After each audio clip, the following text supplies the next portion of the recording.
Welcome, wives. It's Liz again. Now I'm going to talk to you, married women, you who have found that one. And I want to help you, first of all, realize how fortunate you are.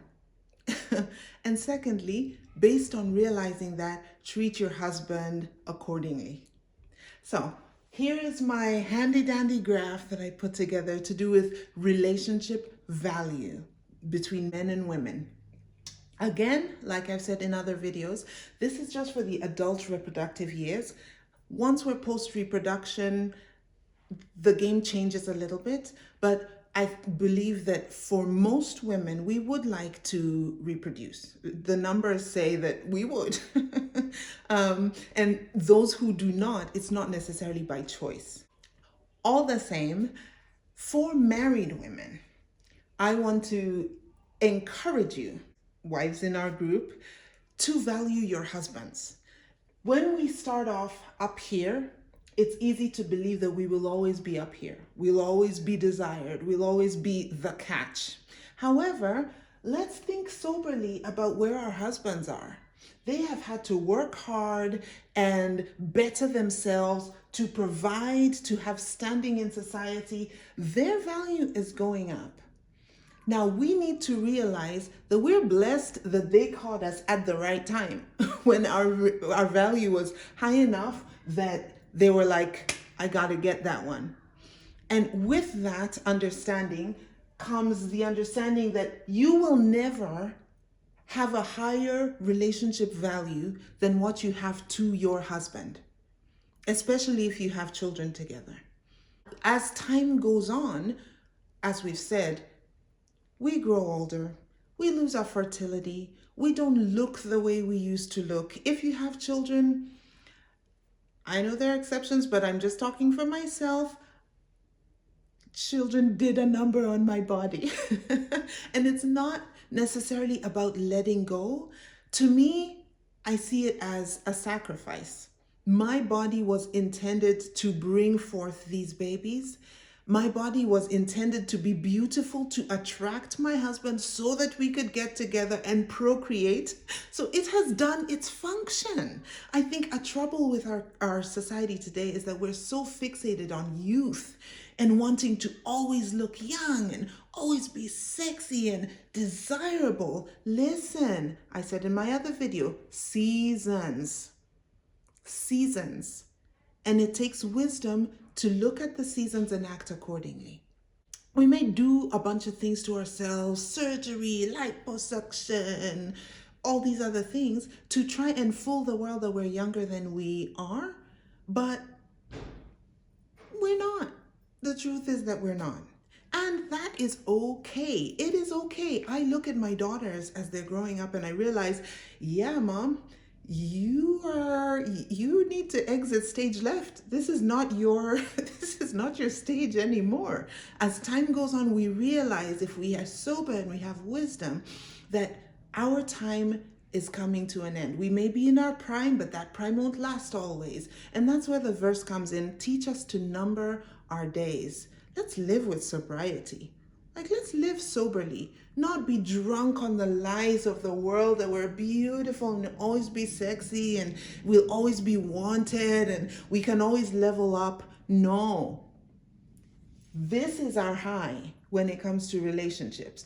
Don't think that you're going to level up as your relationship value declines. That's where the delusion comes in. It's like, oh, this guy was interested in me when I was here. Now that I'm here, an even better guy is going to be interested in me. Doesn't work that way. So ladies, if you have won, and I call having a husband, having a good husband, that is winning. That is winning. You are winning already.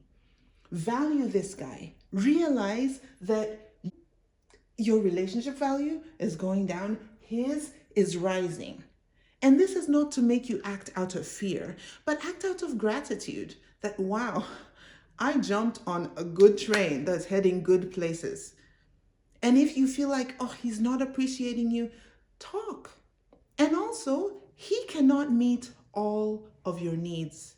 Ladies, Jesus is the only one who can meet our deepest needs and fully satisfy us. We'll never find that in our husband. So if you're looking for that in your husband, I'm going to tell you, you're not going to find it.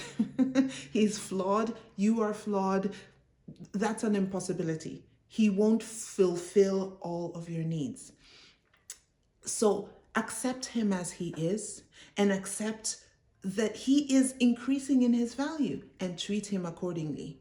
And realize that if you don't, other people outside are seeing that he's increasing in value, and there are some hyenas out here, ladies. Let's not be foolish. If you are not encouraging your husband, have yourself be the one who's feeding into him. I want to be my husband's biggest cheerleader. I don't want somebody else to come up and out cheer me. Me? No. No. I am the number one cheerleader. I am the one who wants to speak life to him. I am the one who wants to believe the best about him. So let's not tear down our husbands or just think, ugh, out of pride, he's so lucky to have me. No, we are lucky to have them. And hopefully as we feel that way about them, they will feel that way about us, that they are blessed to be with us and we are blessed to be with them. It's a mutuality of gratitude and it's a beautiful thing.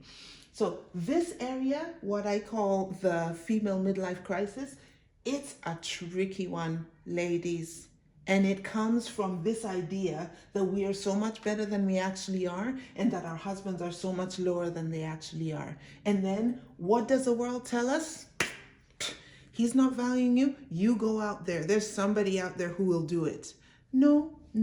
Your best value, your highest value is from the person who has been with you. Now, to someone out there, a man out there looking at me, he's probably like, oh my gosh, yeah, middle-aged woman, boobs be sagging, that waist ain't snatched like it used to be, like she's got miles on her. However, to my husband, those are his miles.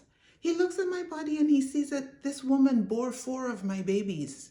Like carried them to term and I saw her push them out. He values that. So I would be a fool to decide, you know what, I'm going to go out there and find someone who sees more in me than he does in me. No, ladies, we don't get 1,000,001 chances to do over. To me, when I said I do, that was it. I'm not out there looking for anything else. I'm not feeding any fantasy of somebody else swooping in and treating me like this or like that. No, this is the man that God gave me and I'm sticking with him.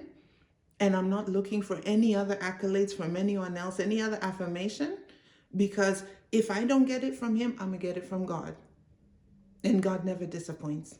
So let's be sober about our age and how that impacts our relationship value. And let's have that inform how we treat our husbands, to love them and cherish them and respect them. Even though we may be here in terms of career and money and whatever, let's still respect them. Let's still respect him as the man of the home, as the king of his castle. And I'll go into that in future videos, the rhythms of respect that I have found worked for me. Hope this was helpful. Stay sober, ladies. We'll see you in the next one.